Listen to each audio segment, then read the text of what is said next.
Nah, yang bikin shocknya adalah Brian ini S3-nya tuh ngambil jurusan pidana kriminologi. Hey everything, thank you untuk video ini dan selamat datang di Mr. Things. Apa kabar dunia? Sudah gila.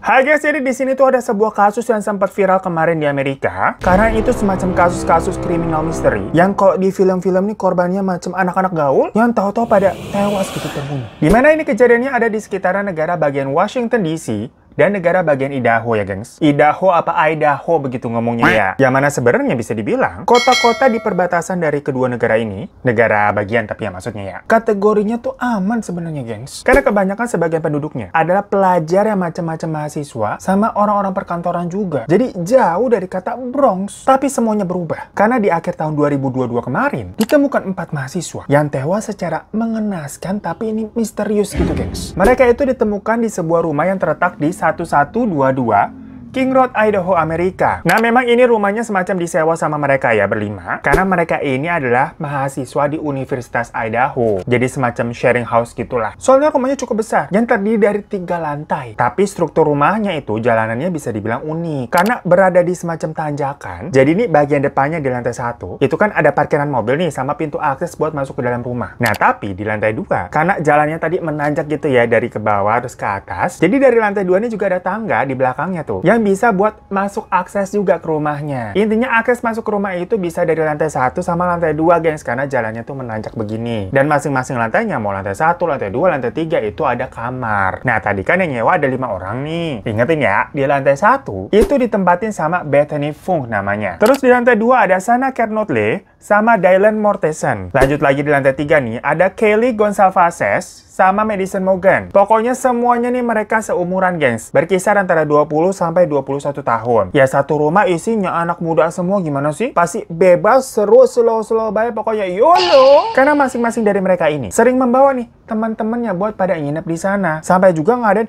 party kecil-kecilan. Asik dong, berarti kita bisa mabora-mabora alias mabok-mabok. Ya kagak ada yang bawel di rumah, ya kagak ada emak. Coba kalau di rumah lu ada emak lu begitu ya, beda cerita pasti. Bawa pacar ke rumah gitu, astagfirullahaladzim, aku tau diceramahin lu. Ya tapi walaupun di sana emang bebas ya, cuma tetangga kanan kiri mah kagak jauh beda sama tetangga di sini. Karena beberapa kali nih warga sana itu sempat bikin pengaduan ke polisi perkara keberisikan. Di rumah itu kayaknya nyetel musik kenceng-kenceng baik. Ya namanya juga sampai malam party begitu kan? Lah belum aja lu pada ngerasa di pasar minggu nih orang-orang sana. Segala musik hajatan, suara tahu bulat, suara motor lewat ngangengok. Aduh, rame bu ibu.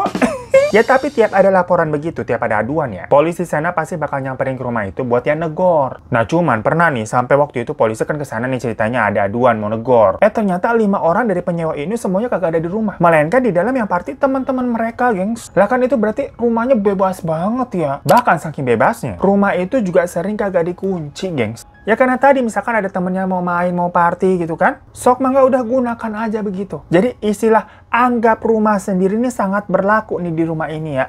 Nah, di sini juga mau ngasih gambaran maksudnya. Kalau ceritanya seperti itu, berarti memang sangat mudah sekali nih orang asing untuk masuk ke rumah tersebut. Nah, makanya sekarang kita bahas di hari kejadiannya, yaitu di hari Minggu tanggal 13 November 2022. Jadi ini ceritanya weekend lah ya. Yang pasti di malam sebelumnya nih, malam Minggu di hari Sabtunya, kelima orang ini itu pada punya acara masing-masing. Nggak kayak lu pada ngedemprok baik di kasur begitu kan, ngiler aja kerjaannya. Nah, waktu itu yang pertama kali sampai, itu ada Dylan dan Bethany. Dimana mereka sampai rumah nih jam 1 malam, gengs. Berarti kan udah masuk hari Minggu ya, namanya malam Minggu. Jojung tuh sampai malam gitu, baru pulang mereka jam 1. Dan baru masuk rumah, mereka langsung ke kamar masing-masing. Dimana kamarnya Dylan ini tadi kan di lantai 2, dan Bethany itu di lantai 1. Waktu itu keadaannya Dylan ini juga kayak, aduh mabok gitu setengah nge-fly. Yang sampai ketemu kasur langsung, blok, ngorok udah. Nah, setengah jam kemudian, sekitar jam setengah 2-an lah. Ya namanya sana nih pulang nih, bawa pacarnya. Bernama Ethan Chapin. Tapi konteks si Ethan ini, itu emang udah sering nginep di sana hari-hari. sih. Dan semua penghuni rumah juga udah kenal banget sama si Ethan. Jadi kayak emang sepaket ini si Sana sama Ethan berduaan mau nempel. Nah, buat pengingat aja, kamarnya si Sana ini tuh di lantai 2 juga. Berarti selantai sama si Dylan tadi yang udah pulang duluan ya. Lanjut setengah jam lagi di jam 2-nya. Kelly sama Madison nih pulang. Mereka berdua tinggalnya di lantai 3. Yang mana memang mereka berdua pun itu malam minggunya berduaan juga. Nongkrong di semacam food truck jualan pasta begitulah. Pokoknya memang kalau dilihat dari CCTV food trucknya tuh, kelihatan waktu itu mereka nih pesen kayak macam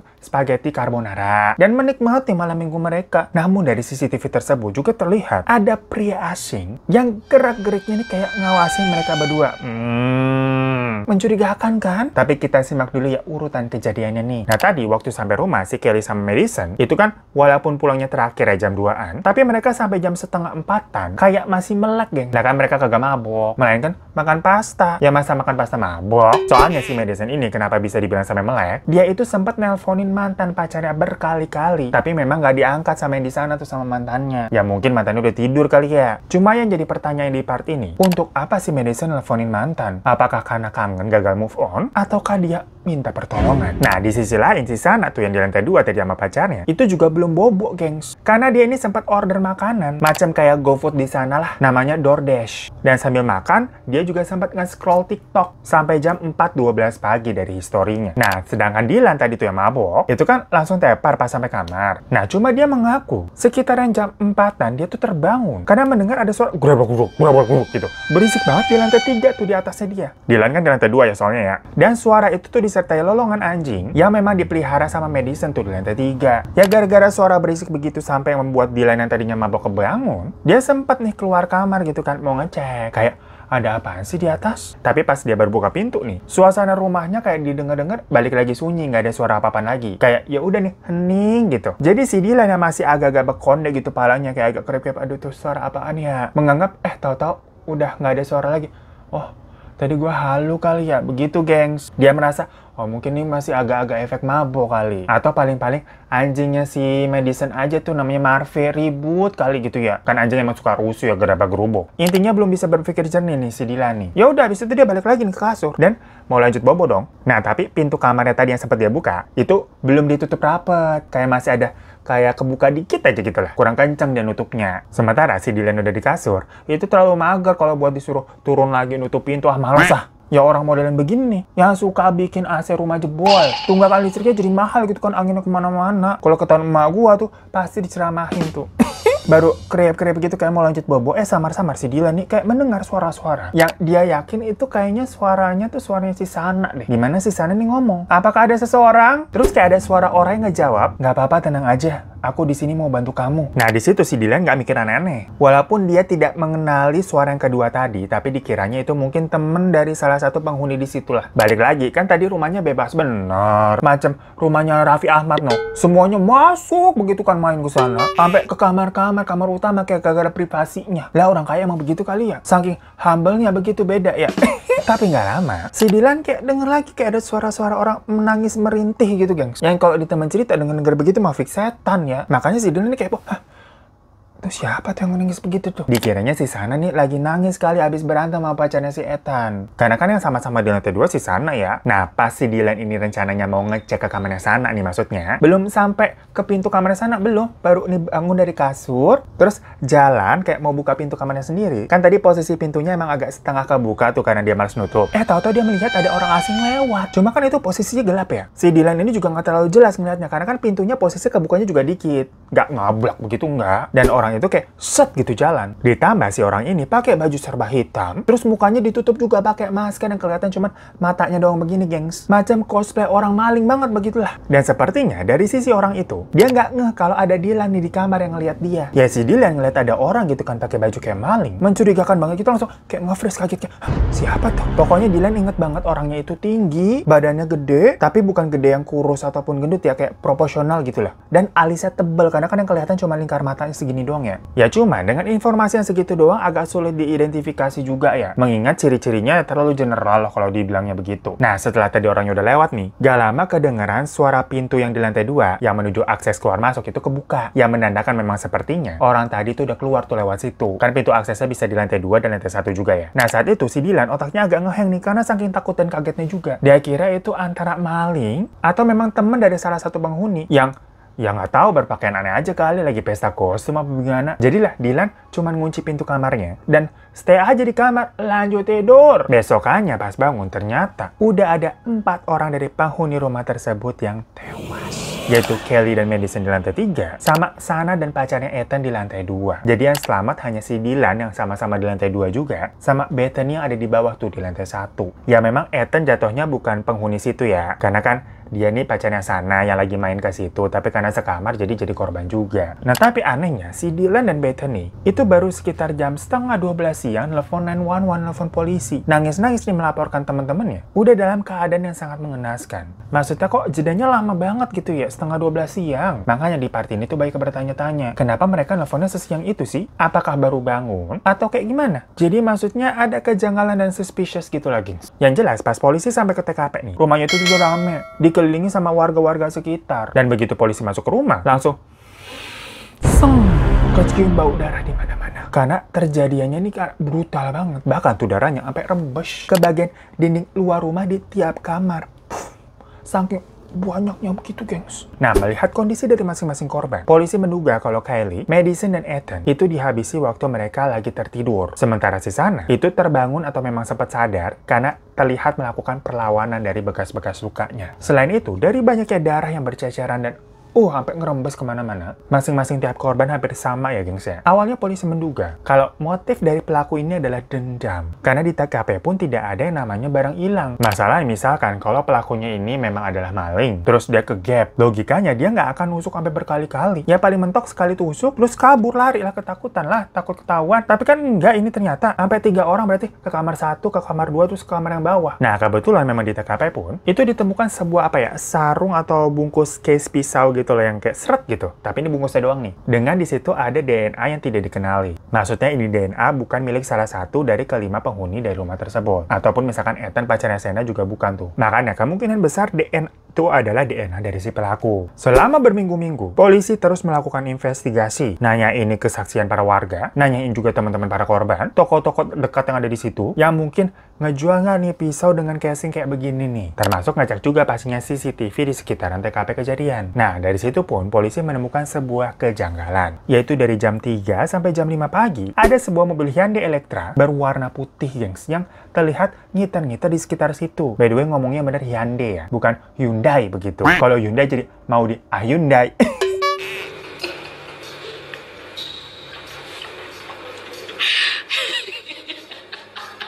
Jadi kelihatan tuh Hyundai elektrik putih muter-muter terus di situ sampai pagi. Habis jam 5 cabut, jam 9-nya balik lagi tuh mobil, ngedeketin ke area rumah, tapi cuman kayak 10 menit terus pergi lagi. Macam kayak ngintai nggak jelas gitu, gengs. Dan pas diperhatiin lagi, mobil itu platnya cuma ada di bagian belakang. Ya maksudnya berarti mobil mencurigakan ini bukan bagian dari Idaho. Bukan berasal dari Idaho lah. Karena kalau di Idaho, kebijakan plat mobil itu diletakkannya di bagian depan. Kalau di Indonesia mah depan belakang ya. Nah, kalau dilihat-lihat lagi nih berdasarkan platnya itu kayaknya berasal dari Washington DC. Yang emang jaraknya deket cuma sekitar 15 menit doang. Kan tadi emang kayak di tengah-tengah tuh ya. Dari situ makanya polisi Idaho langsung bekerja sama dengan kepolisian Washington untuk nanya ini. Kira-kira siapa aja sih pemilik orang yang punya mobil Hyundai Elantra warna putih yang keluaran tahunnya diprediksi 2011 sampai 2013-an lah itulah, yang tinggal di kawasan area sana. Karena harusnya ya nggak banyak-banyak banget lah ya. Ibarat kata di pasar minggu nih, siapa aja yang pakai Hyundai Ioniq 5 gitu yang baru tuh elektrik, kan bisa disortir paling banyak berapa sih? 500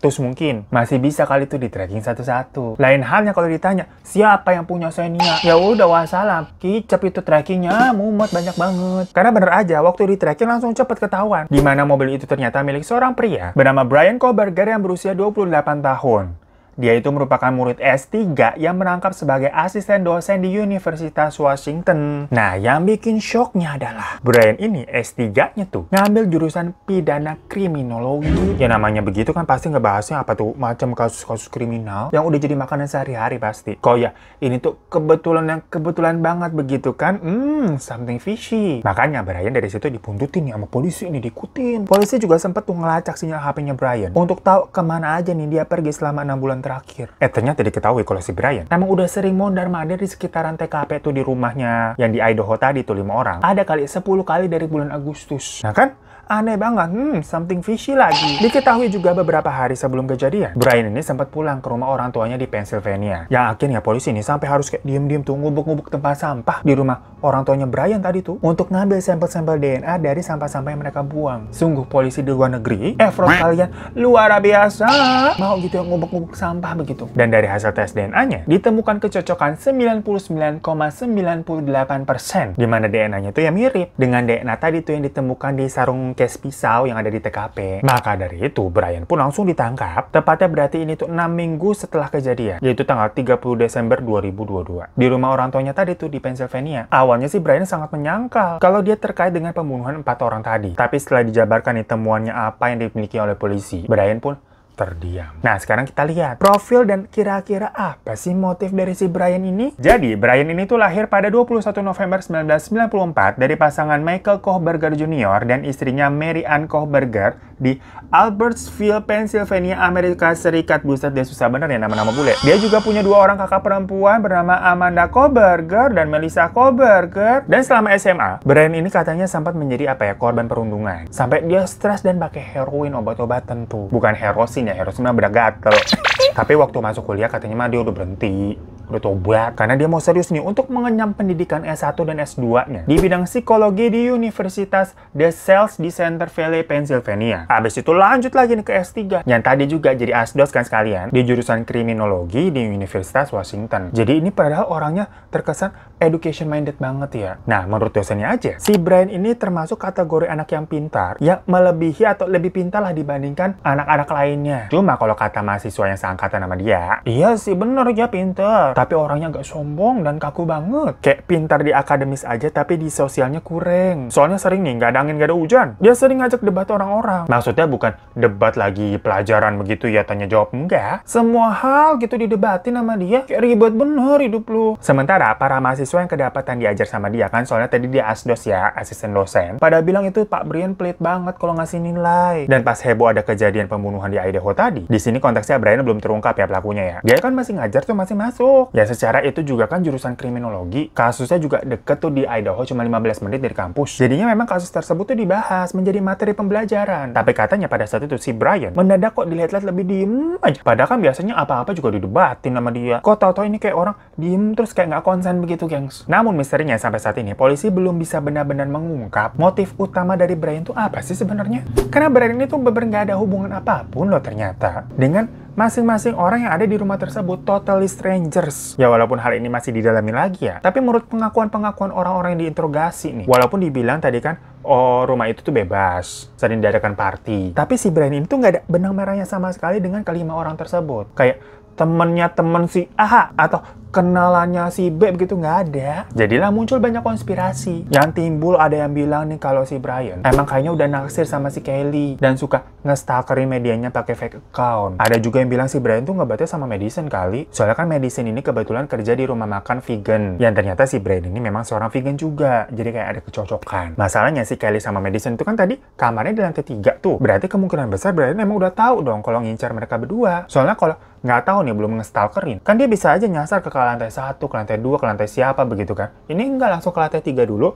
terus baru pas mau turun, mungkin kepergok sama si Sana kan. Makanya tadi ada percakapan gitu, makanya Sana juga ikut dihabisi. Tapi dari semua konspirasi yang ada, yang paling mencuat adalah pengamatan dari mantan FBI bernama Pete Yakmets, yang bilang kalau kemungkinan Brian ini tuh mengalami incel kompleks namanya. Dimana incel itu adalah singkatan dari involuntary celibate. Bukan celibate begitu, beda ya. Atau gampangnya susah banget mbak istilah begitu. Translatannya apa ya? Jomblo akut.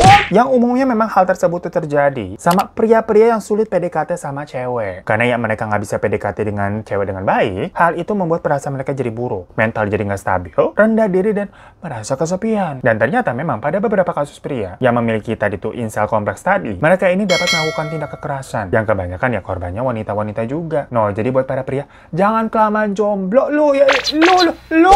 Rasa tertampar kita. Ini kalau semua sudah diambil, terus saya ke bagian apa? Ya saat ini juga kasusnya tapi masih berjalan ya gengs ya. Brian sendiri itu telah didakwa atas kasus pembunuhan dan perampokan tingkat pertama. Perampokan di sini maksudnya masuk ke properti orang lain soalnya ya. Bukan kayak maling ngambil barang-barang, enggak. Cuman kayak nerobos ke properti orang lain. Dimana sidang pertamanya kemarin itu sudah berjalan di bulan Januari 2023. Tapi memang pada saat sidang pertamanya kemarin, Brian ini belum membeberkan motif sebenarnya itu apa. Jadi kayak masih banyak diem. Yang mana mungkin putusan hukumannya nanti itu akan dibacakan pada sidang lanjutan di tanggal berapa kalau nggak salah 26 Juni 2023. Jadi mari kita pantau dan kita tunggu aja hasilnya nanti gimana ya gengs ya. So itu sebuah kasus yang cukup membuat insecure untuk kita menjalani kehidupan sehari-hari ya. Ya di sini kan kayak menikmati masa remaja, yang nggak salah menikmati hidup maksudnya ya. Rasanya kayaknya kita tidak melakukan kesalahan, kita baik-baik aja. Tapi tahu-tahu nih ada orang asing yang secara random masuk gitu kan ke dalam rumah. Nauzubillah min zalik. Istilahnya orang lagi diam-diam baik-baik, humble gitu, kagak sombong. Tapi tutup aja ada orang jahat yang padahal kagak kenal begitu, ngerusak hidup.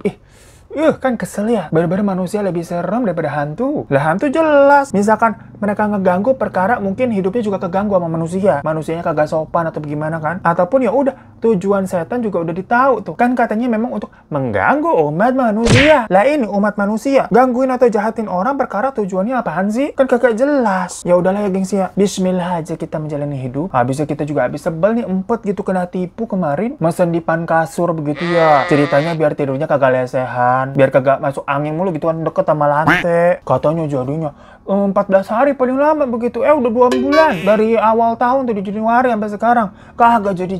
Heran gua. Terus terakhir di chat nggak dibales, hilang gitu aja. Salahnya gua juga sih main percaya aja dari Instagram biasa. Lah jadi curhat, mohon maaf ya. Apa perlu disilaturahmi ini? Kita spill boleh nggak nih? Bayar balu kuburannya sempit. Wahai tukang dipan, kena azab lu. Nekuk lah lu nanti lu di kuburan. Kagak bisa selonjoran gitu tidur enak, biarin gua kan tidur di lantai begitu. Yang penting kuburan gua nanti luas gitu ya, amin. Tapi jangan cepet-cepet juga. Ya udah, jadi ngomongin kuburan kita takut, pusing ya. Bismillah. Ini mulut nih Makasih aja udah nonton ya. Bolehlah klik subscribe di bawah sama minta like-nya begitu. Kalau ada iklan juga jangan di skip biar kita bisa beli dipan lagi lah. Yang itu udah relain aja, udah ikhlasin lah daripada kita ngedumel mulu. Ya udah, sampai jumpa lagi di Mr. Sting selanjutnya. Assalamualaikum.